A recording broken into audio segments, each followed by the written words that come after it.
Nak beli emas terus dari Menara Public Gold, boleh ke? Okey, jom saya tunjukkan. Di Experience Center level 1, terdapat pelbagai gold bar dan dina yang Public Gold dah keluarkan sejak 2008 sampailah sekarang.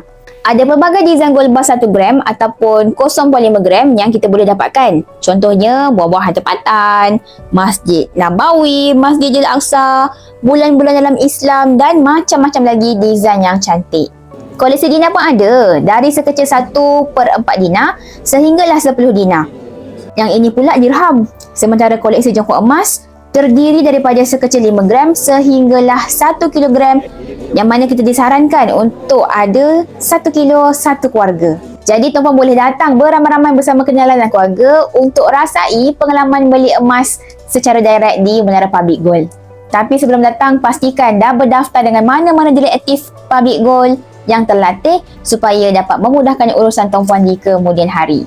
Semoga bermanfaat dan dapat lebih banyak lagi ilmu tentang simpanan emas dan kewangan. Saya ialah dealer aktif dalam rangkaian G100 pimpinan Tuan Muhammad Zulkifli bin Syafiee.